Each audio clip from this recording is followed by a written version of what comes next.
and if she fully develops it, the situation will improve. Democracy is not much beneficial if its leaders have no spiritual values. Mahatma Gandhi was practically a dictator, but he was a man of high moral character, so people accepted him. Dictatorship can be good, provided the dictator is spiritually developed. Srimad was repeatedly being asked about Indira Gandhi. The US government was critical of her newly instituted emergency rule, and particularly in Chicago, reporters have tried to construe Prabhupada's comments about women as criticism of Prime Minister Gandhi. Both in Chicago and Dallas, Srila Prabhupada stressed that he was not much concerned with politics, although he indicated that politics were useless without Krishna. Eager to keep good relations, the Indian government, Prabhupada did not like to speak publicly against Indian leaders. He had often expressed a desire to meet with the Prime Minister to assure her of the good work the Krishna consciousness movement was doing for the benefit of India and the whole world, and to request their assistance. In India, visas had always been a problem for the devotees. They had to continually leave the country and their service to renew their visas and then re-enter at great cost. Now some devotees, especially in the Mayapur area, were being asked to leave the country because of America's stance against Indira Gandhi's political actions. Recently, Prabhupada received word from the devotees in Delhi that they were trying to arrange such a meeting. So he liked the favorable statements on Indira Gandhi in the Dallas Times Herald and asked that the article be saved. Srila Prabhupada ki jai. Om Namo Bhagavate Vasudevaya. Om Namo Bhagavate Vasudevaya. Om Namo Bhagavate Vasudevaya. Om Namo Bhagavate Vasudevaya. Om Namo Bhagavate Vasudevaya. Om Namo Bhagavate Vasudevaya. We're reading from the Srimad Bhagavatam Canto 5, Chapter 7, The Activities of King Bharat. Its text. So this was really prose. Tasmin Bhava Kila Se Ekela Pula Hash Ramano Pavane Vivita Kusama Kishalaya Tulasikambubi Kandamula Falalopaharas Cha Samihomano Bhagavata Adana Vivikta Uparata Vishaya Avilasa Upabrito Pasama Param Nivritum Avapa. Responsibly, please. Tasmin. In that ashram. Vavakila. Indeed. Saha. Bharat Maharaj. Ekala. Alone only. Pula Ashram Upavane. In the gardens situated in Pula Ashram. Vivida Kushama Kaishanya Tulakshika Abubi. Vivida Kusuma Kisalaya Tulasika Ambubi. With varieties of flowers, twigs, and tulsi leaves, as well as with water. With varieties of flowers, twigs, and tulsi leaves, as well as with water. Kandamula Phala Upaharaya. Kandamula Phala Upaharahi. By offerings of roots, bulbs, and fruits. With offers of roots, bulbs, and fruits. And Samihamana. Performing. Bhagavata. Of the Supreme Personality of Godhead. Of the Supreme Personality of Godhead. Aradhana. Worshipping. Vivikta. Purified. Uparata. Being freed from. Vishaya Abhilasha. Desire for material sense enjoyment. Upabrita. Increased. Upashama. Tranquility. Param. Transcendental. Nivritim. Satisfaction. Avapa. He obtained. Translation. In the gardens of Pulaha Ashram, Maharaj Bharat lived alone and collected a variety of flowers, twigs, and tulsi leaves. He also collected the water of the Gandaki river, as well as various roots, fruits, and bowls. With these, he offered food to the Supreme Personality of Godhead, Vasudeva, and worshipping him, he remained satisfied. In this way, his heart was completely uncontaminated, and he did not have the least desire for material enjoyment. All material desires vanished.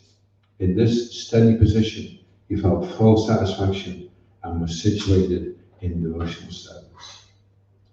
Everyone is searching after peace of mind.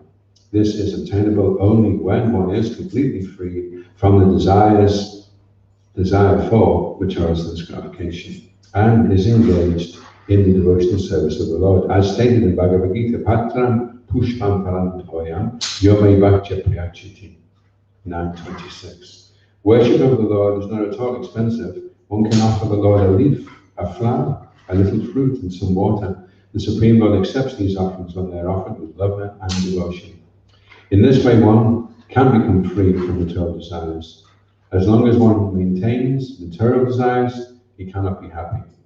As long as one engages in the devotional service of the Lord, his mind is purified of all material desires. Then one becomes fully satisfied.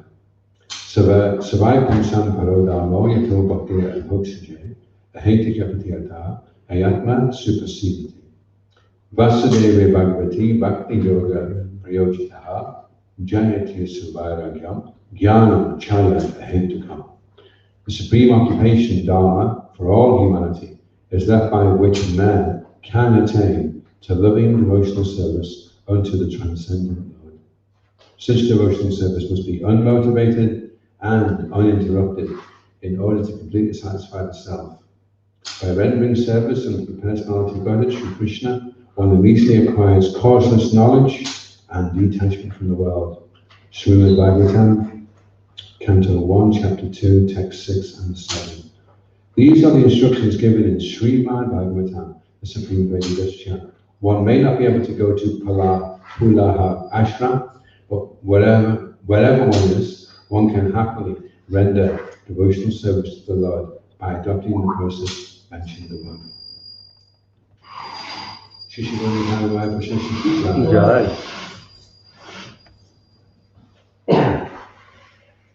Om Agana Tamaranda Shaganandina Shalakaya Chakshirvanitam Jena Tasma Shri Gurave Namaha. Jaya Shri Krishna Chaitanya Prabhupada Shri Vaita Gadadha Shiva Shali Gauravarinda.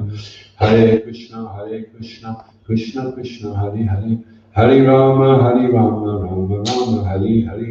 Vanchikapatruvyascha Kripasindhuvyevcha Paridam Bhavanebhyo Vaishnavebhyo Namo Namaha. So in the gardens of Pulaha Ashram, Maharaj Bharat lived alone, collected a variety of flowers, twigs and tulsi.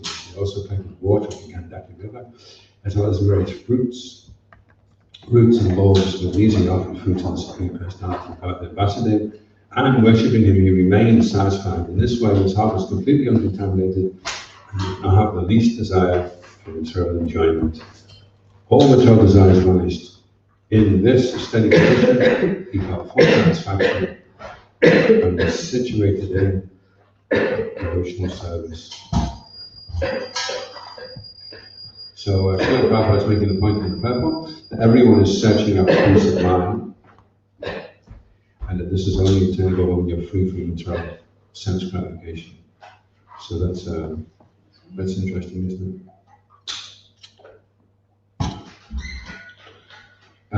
The other day, Shri Brahma was giving a seminar on Shri Shastikim, and there's 9 symptoms of one that's in Ambachari Bhav.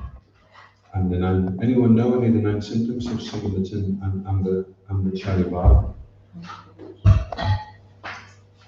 Well, I'll give you, oh yeah. It doesn't like to be idle. There's like to waste time. That's one of the symptoms. Yeah, humility. I don't know them either. So. But the very first one is Shanti, but it's not Shanti with an S, it's Shanti with a K and then an S. It means forgiveness. So the very first quality or symptom of somebody that's attained a steady level of practicing devotional service, is that he has this ability to be forgiving. So it's interesting how Shiv Raj breaks that down. He breaks it down that because he's free of any agitation about the modes of material nature, then if somebody does something, he doesn't take it personally. He doesn't see that that's that person doing it. He just sees that's the modes of material nature working through the person, and he's behaving in that way. So therefore, he's very easily able to forgive. And because he also is aware of the material modes of nature, he's aloof from the influence of that. So he's not agitated in any way. And so also it's easy for him to be able to be forgiving. So Prabhupada is saying everyone is searching after peace of mind. And people are thinking that they'll get the peace of mind by antidepressants, or by intoxication, or by illicit sexual contact, or by so many processes that they think that this way they'll achieve peace of mind. But isn't it interesting that the very first symptom of somebody that's spiritually elevated is that he has the ability to forgive. It's very easy for him to forgive. He's very peaceful, and he sees other people. They're being influenced by the material nature, but it's not them. It's not, you can't really hold them responsible for how they're behaving. So therefore, he's able to forgive them very easily. So when we break it down, everyone's searching after peace of mind, and everyone is searching after the ability to be aloof from the influence of the material energy and be able to be very forgiving, and then they can be very peaceful. They won't be harboring ill will toward anybody in their hearts.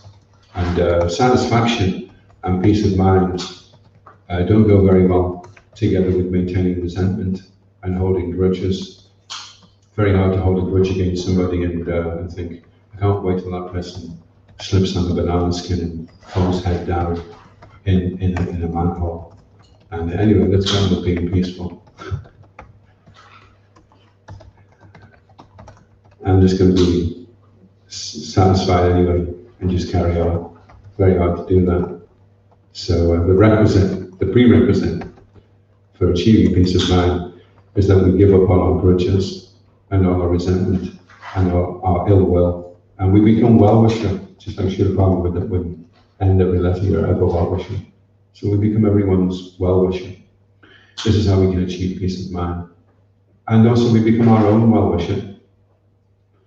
We also have compassion for ourselves, and we want to take care of ourselves, look after ourselves physically, mentally, spiritually.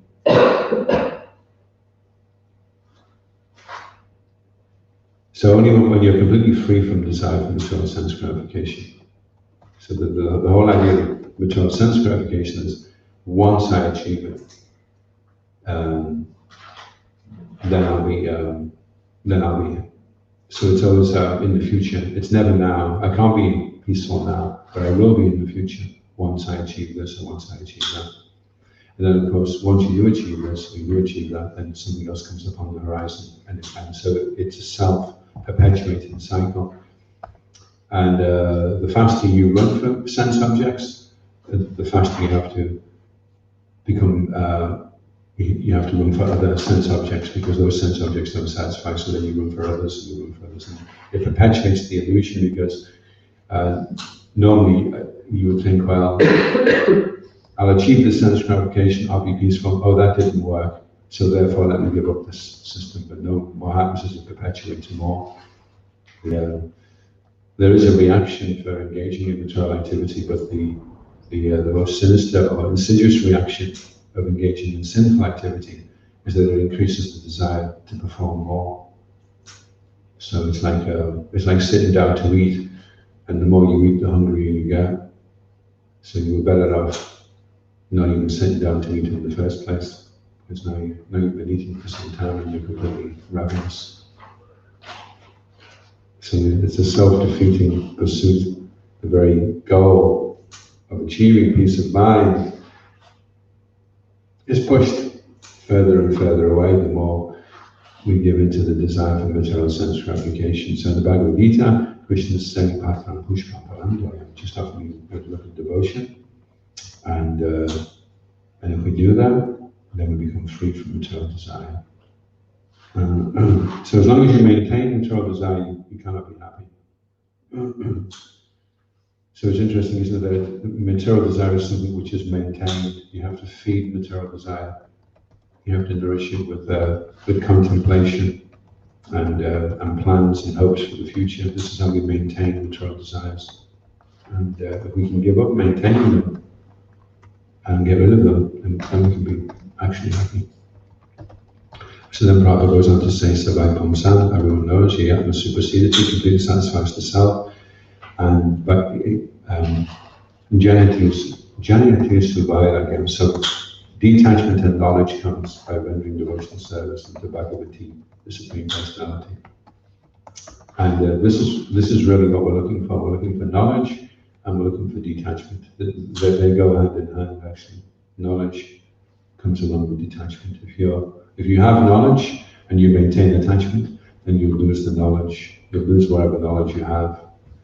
And if you can become detached, then what would seem to be an apparent void, or if I give this thing up, there'll be a big gap in my life.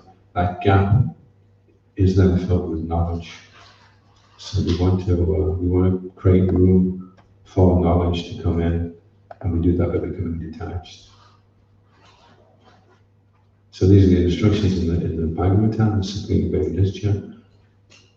So you may not be able to go to Pula Ashram, but wherever one is, you can happily render devotional service to the Lord by adopting the process mentioned above. So even if you are in Pula Ashram, like we have, when I was in Nepal with Prabhupada and Bonnie, there was one yogi, and so Prabhupada and Bonnie thought it would be nice to offer him some seva. He said, Babaji Maharaj, some seva. And Maharaj said, yes, I would like a colored television, which was a bit of a shock. Anyway, he'd said it, so by the time. So anyway, he got a black and white one, but it turned out he already had a black and white one. And it was the colored one he wanted.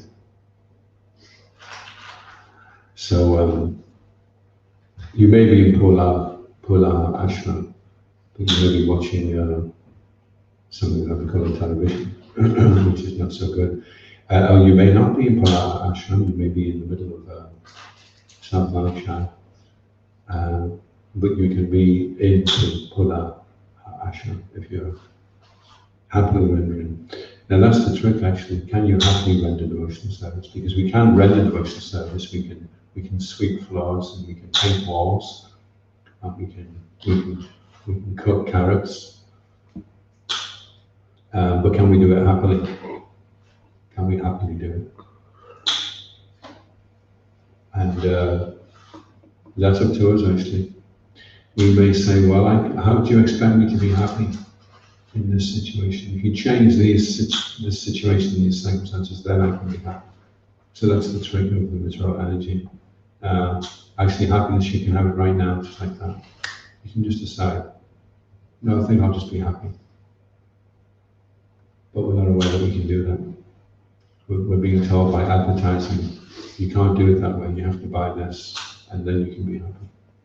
But you can't just make up your mind to be happy. It's not that easy, it's not that simple. You have to work very hard, you have to accumulate some money, and you have to buy this particular product that we're selling you.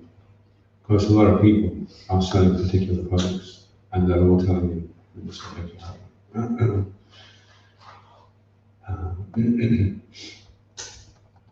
Any questions or comments?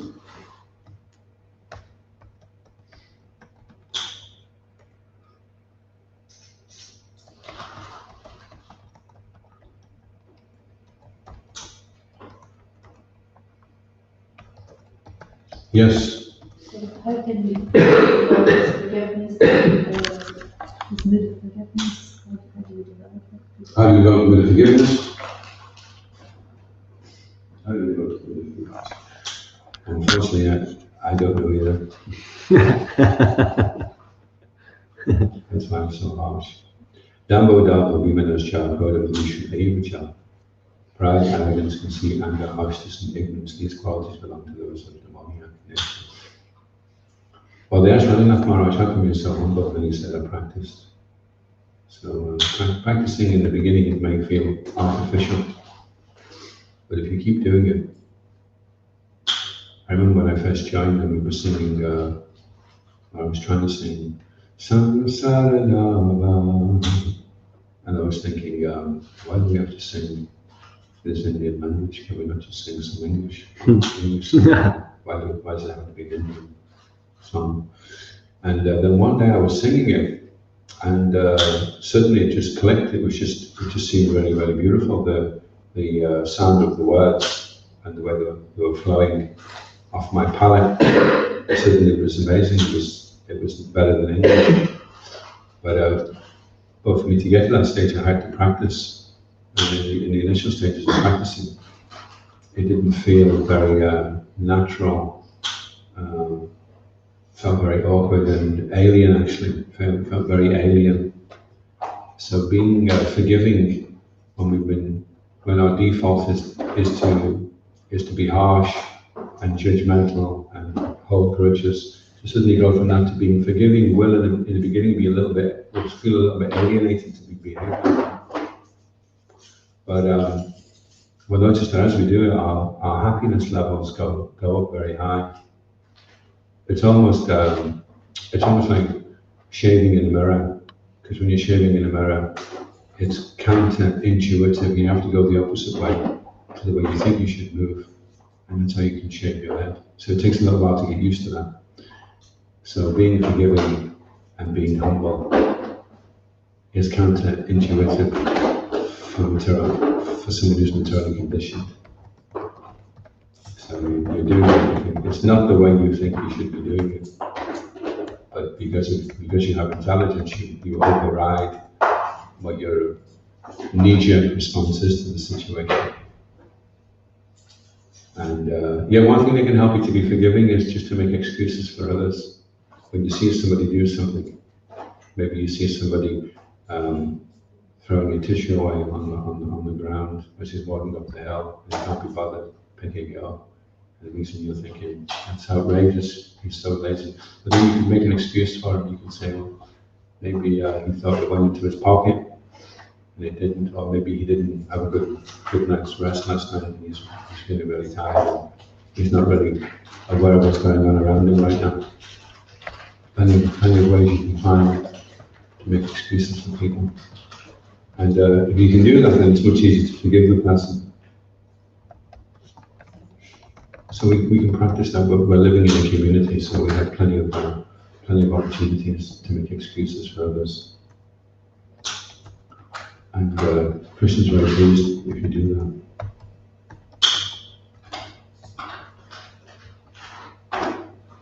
Just to add to the point, somebody had a question. Just to add to this, because you mentioned that material desires gets fed, so resentfulness is also gets fed. It's like you get a little wound, and because it's a pain, you cannot keep looking at it and remembering it and playing and again and again and again the same feeling that you experienced and somebody hurt you or something. It just keeps playing on your mind.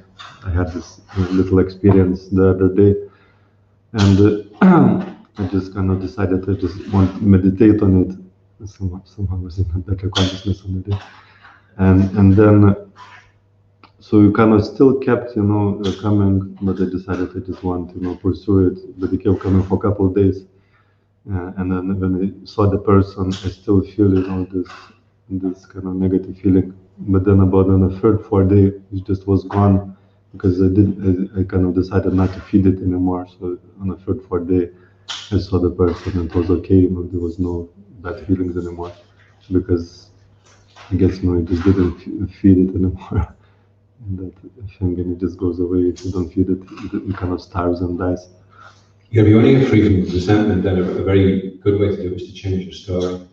So if somebody jumped on you at 6:30 outside the Pepe's fish and chip shop and took your week's wages off you, and so for a month you're really, and then someone says, why don't you change the story? Because the story right now is You're 100% not to blame. And you're just totally the victim. And that's the way it's going to be now until you see the person severely reprimanded and he comes and apologizes and bows his head to you, begging for forgiveness. Until that happens, and that's just the way it's going to be, you know. Or you can change the story. So the next time you see somebody and say, "What happened to you? I heard you lost all your money," and you say, "Oh, I was so stupid. Do you know what I was doing? I was walking around at 6:30. I hadn't even learned any kung fu, which is so stupid, isn't it? I mean, a man of my age should know kung fu by now. There I was walking around. I had £70 cash in my pocket. Can you imagine how stupid I am? £70. I mean, I'm asking for it, aren't I, really? And of course, what happens? Some poor person who's obviously desperate for some money, maybe he's trying to feed his poor wife and kids. He takes it off me, you know. So then you change the story. And the devotee was saying there was a lion who was brought up by cubs, Cassie, and Cassie was really sad because he was brought up by the bears, and when he got older, the bears realized he wasn't a bear, so they kicked him out of the family. And he was really sad. And the saint says, "What's wrong with you?" He goes, "Oh, I've been rejected from my family." And he says, "Why?" He said, "Because I'm a mutant bear." And he said, "You're not a mutant bear, you're a lion. You're actually the king of the jungle." And he said, "I am?" He said, "Yeah." He says, "Oh my God," and he became so happy, you know. So all that happened was they just changed the story. So you can change the story, you can change how you look at something. They say that's how you change, is if you can change the way you see something, then you change the way you are. So you just have to change the way you see something. If you're a very kind of harsh person who holds on to resentment and grudges, then you have to start changing the way that you see things. And then you'll be able to change the paradigm. Do you have a question?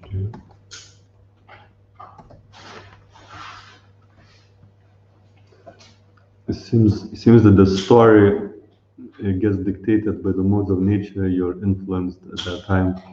Yeah. It seems to do with that. So if you change the story, then means you're changing the mode of nature.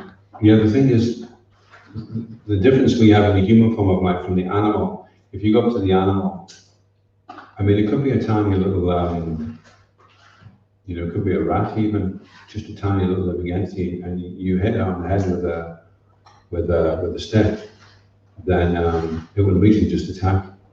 Now, if that was a 6-inch high guy, a little dwarf, and you went over and hit him on the head with a stick, the dwarf would stop and think, he's 20 times my size, and I don't stand a very good chance. So he's able to pause and weigh it up before he reacts. That's supposed to be the difference between the human form of life and the animal form of life. So we have to learn to pause when the material modes of nature are asking us to behave in a certain way. We pause and reflect on the situation before we actually act. So as we become more sense control, then our ability to pause becomes better. Instead of just reacting, speaking some angry words, we stop and we think for a minute, and then we act. It's very immediate. The influence of the material energy is very immediate, and you can find yourself ensnared in a whole chain of unsavory acts. So you can pause then.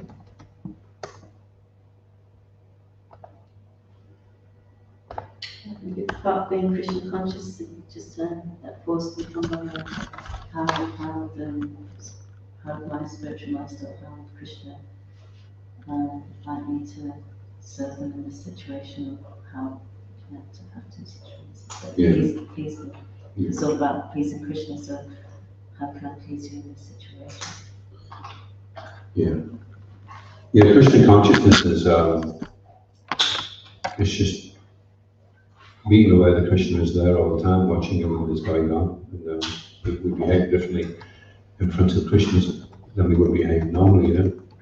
In fact, there was somebody, he was saying to his therapist, he says, I can't control myself, I can't stop doing this thing, you know. So the therapist said to him, would you do the same thing in front of a policeman? And he said, no, I probably wouldn't actually. And he said, so you do have control over whether you do it or not. Another man, he used to get very aggressive with his wife in the car, and he said, I can't help myself, she's just so winds me up so much. And he said, well, if I gave you $1 million, would you still hit your wife in the car? And he said, no, I probably wouldn't. So then he said, so you do have a choice. We do have a choice. We have freedom of choice, but we're trying to say that I want freedom from choice. And that's what animal life is. Animal life is, okay, well, if you don't like having the responsibility of choice and taking the blame for it when you make the wrong choice, then we'll just put you in the animal form of life. Because in the animal form of life, you don't need to have to justify anything anymore.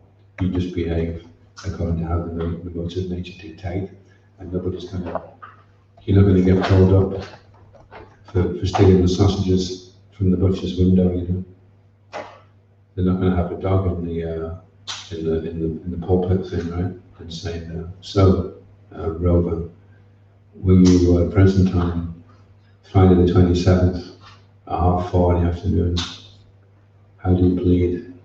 Are you guilty of stealing the sausages? We just accept that it's a dog, you know, so there's no discrimination, you know, so. So the more society becomes dog-like, then the more people just react, and so then people who are like-minded, who do want to live in a situation where people have a high level of integrity and discrimination, then Sangha Chagat Satogati, Chagat, they want to renounce the Sangha. They want to renounce the general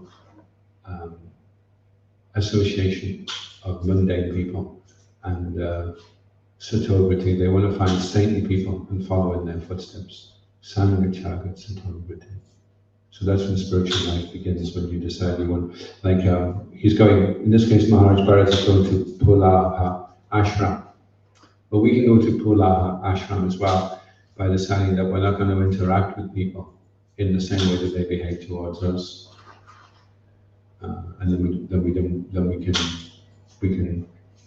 we can reject the association. We may not physically remove ourselves from the situation, but we're no longer affected by people's association. Rather, we try to influence them by our association.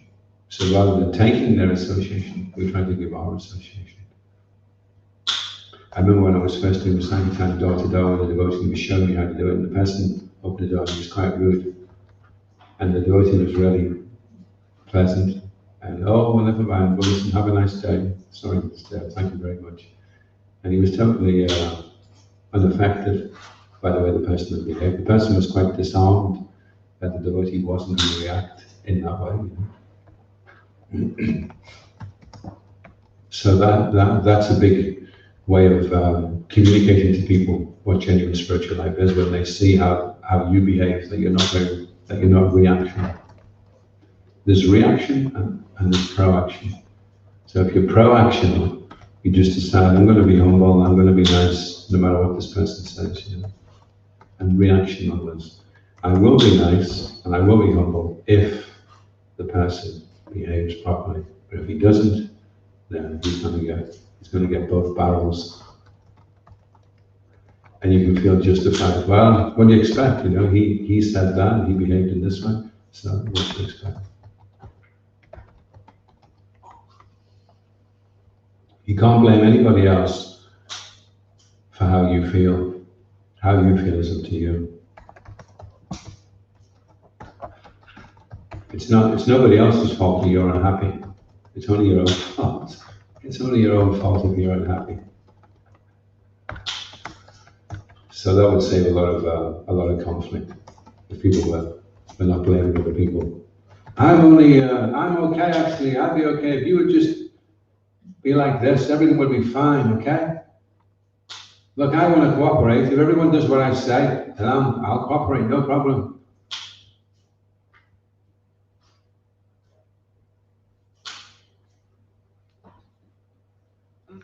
It's just in relationship with this, I just want to understand better because I'm just listening now. Amala Bhakta Swami's recitation of Krishna book is the place where this Brahman, his sons one after another were dying, and he was going, to the gates of the castle or something of Grasena, and saying, how it is possible, this is not appropriate. And so he's giving quite a heavy feedback, and Arjuna then heard it, and Krishna, I believe, also heard it, and they didn't kind of smash it or something, they took it on board, the feedback that was coming, said, okay, this is really good, let's try to do something about it. So Arjuna first did what he tried to help, and then Krishna together they went and actually took it on board. So I just wonder how to reconcile the thing that it's nobody else's fault, just yours, but at the same time this Brahmana did give some feedback, and it was like responsibility of leader as well, from the Vedic point of view. If something goes wrong, there is certain degree of responsibility as well. So I'm just wondering, what are your thoughts on this? If I understood that correctly, it was that the Brahman whose sons were dying was going to Ugrasena and he was complaining. And Arjuna decided to take the feedback to go do something about it. Mm-hmm. He didn't get angry at the Brahman and think the Brahman was being rude or cheeky. Yeah. Yes, there's a couple of points there. One is that Brahman, he didn't take this responsibility for himself. He was a very educated person, is a Brahman, but he was actually passing responsibility. He was blaming. And in that story, Arjuna and Krishna took the blame and they did something about it. Instead of like punishing the guy or teaching him, what about the law of karma? You're Brahmana, why you complaining? They actually took on board the feedback and they did something about it and returned it. Yeah. Well, the nature of forgiveness is, we have a tendency to think that forgiveness is based upon if the person is worthy of being forgiven. So there was one lady in America, and her son was had been killed by a young boy, I think he was only 14, and in America you're allowed to speak to the person before they get sentenced. So he was found guilty, and he was probably going to go down for like 30, 40 years for it. And she was going to go and give him a real piece of her mind, and she was totally justified in doing it. A 19-year-old boy had been attacked by a gang, and this particular boy had killed him. And so she was very angry, and she was going to really say to him, but anyway, when she went into the room where he was being kept for her to speak to, he was sitting in the corner, and he was sitting on the floor, and he had his head up against his knees. He was kind of clasping his legs, and so she saw him like that, and she immediately thought, he's somebody else's son, just like I had my son, I loved him. There must be another mother that loves him, So she went up to the boy and she said, "Do you mind if I hug you?" And the boy was, everyone, even she was surprised. And she just gave him a hug, And so that's the nature of forgiveness, is it's not logical. It's not that it was justifiable. He didn't deserve it at all, but she just decided she wanted to come from compassion, from the place of compassion, and just show it that compassion, Whereas you could think, well, I will be nice and forgiving and compassionate, but only if, and then there's a condition involved, you see. certain conditions. So the nature of unconditional love is that there doesn't have to be those things there, that you're prepared to just show that compassion and that love anyway. Because you could say, well, the Brahmin shouldn't have been behaving like that, he should have seen, it's not our fault, why doesn't he get a grip of himself and chant a few extra rounds or something? You can think like that, but they didn't immediately. They took it. Yeah, okay. We need to do something about this. It's our duty as Kshatriyas to make sure the Brahmins are protected. So we must have done something wrong, and therefore we have to do something about it. So it's much easier to not take the blame. It's always easier to deflect the blame onto somebody else, and taking the blame for things and taking responsibility for things is a very high level of integrity. It takes quite a lot of control of yourself and your ego to be able to do that. And it's not something you can pretend to do or quickly do, like a quick fix. I'm just going to do this because then that'll make me feel really elevated. It's something which takes time to achieve that genuine stage where you are prepared to just be forgiving and take the blame when people point things out and really try to do something about it. Isn't it another way of putting it like, Krishna's put me in this situation, and he's trying to give me something, maybe give me compassion or give me all these qualities, so there's an opportunity to practice it. But one quality of the is that they don't depend. Yeah, and if you're, because the tendency to defend is because we don't want to feel vulnerable, and being humble and taking the blame, you're putting yourself in a vulnerable situation. So the tendency is to think, well, I don't want to be vulnerable, therefore I need to do this to protect myself. But it's only when you put yourself in a vulnerable condition that Krishna protects you. So the more you are making arrangements to defend yourself, your ego, and you're using harsh words and justifications and arguments and all the weird and wonderful things that we do to protect ourselves, it's just because we're afraid that if we make ourselves vulnerable, then maybe Krishna won't help us, he won't protect us. Like Srila Prabhupada, he took the apple and the knife, and this person was really aggressive, and he handed the person the apple and the knife. So the person immediately saw that Srila Prabhupada was making himself vulnerable, and he was going to trust this person, and the person cut the apple and then gave a piece of apple. So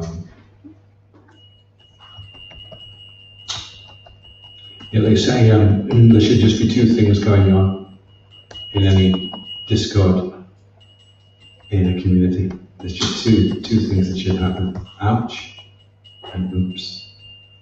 And ouch is you just hurt me, and the person who hurt you says oops, and then immediately we'll try to rectify the situation. There's no vendetta, there's no retaliation, there's no threat. It's just ouch, that hurt, and oops, oh sorry, I didn't mean to do that, So the person who says ouch, he's making himself vulnerable. He's saying, you just hurt me by doing that. Whereas if the person has effusive anger, then when you do something, he doesn't want to show that you've hurt him.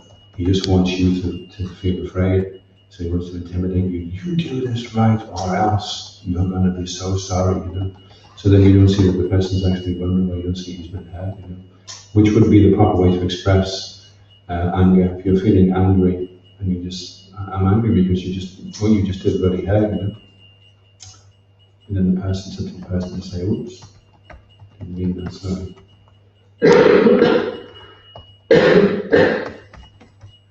Is that like non-verbal communication, or because you're expressing your needs? Yeah, yeah, And this person, not blaming the person, but just saying that, how you feel. yeah, yeah. The best way, if someone is angry, the best way to disperse their anger is to immediately try and see what their need is, what it is that what need is being frustrated with. Oh, you're feeling really heavy because you're not getting proper respect. Or you're feeling really frustrated right now because you've said this a million times and still not getting done. And then the person is like, yeah, that's it, exactly, you understood. You know. There was one woman, she was in the train with her husband, and the husband was like really angry. And they had to get to a certain place. And if they didn't get there in time, they'd lose the money on the other ticket. There's 2 journeys they had to take. So he says to his wife, this train is going so slowly. And so she's just like, and he goes, so he says it again, but he says it much, this train is the slowest train I've ever been on.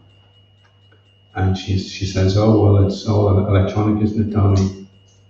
And so then he's like, this train is so slow. And she says, what do you want me to do now? I'm pushing. So, of course, he's totally fried, you know. But all she had to say to him was, you're feeling really frustrated and afraid right now because we may lose the money on the adjoining ticket if we don't get there in time.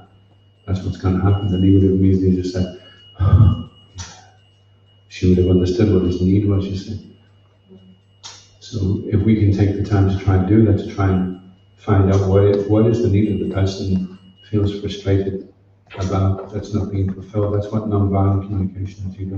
You don't attack the person or react. You try and look deeper into why is he so upset? What is it that's happening right now?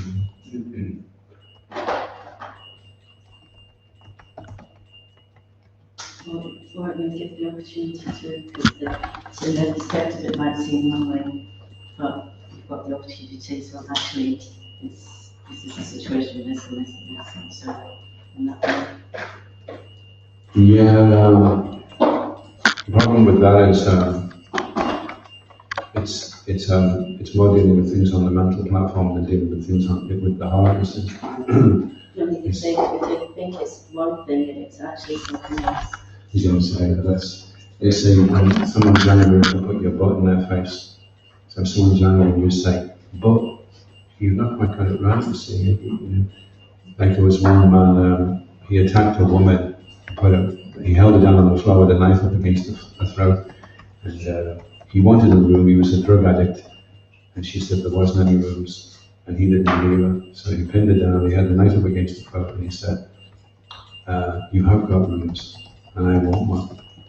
And she could have said at that point, but we don't have any. And if she had, then we would never know what that story was, because she wouldn't have been around to tell us, you see. But luckily, she'd been there that morning at one of Marshall Roosevelt's talks on non-violence, and she found it quite amusing that he'd say, when someone's angry, never put your butt in their face. So instead of saying, but we haven't got any rooms, she said, your room is frustrated because people don't show you enough respect. And immediately put the knife down, and he said, you're damn right I am. Just because I'm a drug addict doesn't mean people shouldn't show me some respect. And then they had this conversation for like 45 minutes. She found somewhere else where he could get a room, and off he went to get the room. You know? So when people are very angry, we don't say, but maybe you've got the story wrong, why don't you? You just need to address what their need is. Oh, you're feeling frustrated because this has happened a million times, and you're going to pull your seeker out if something doesn't get done. You feel like you're just wasting your time. And immediately he's like, yeah, that's it. So if you take the time to try and understand the person's need, try and resonate with what that person must be feeling right now. Why is he like that? Then immediately the person will feel relief.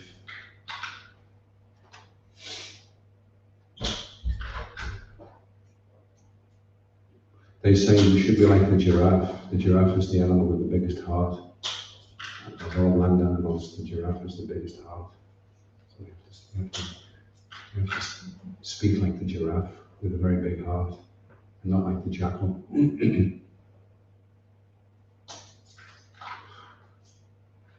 Okay, so I'll finish there.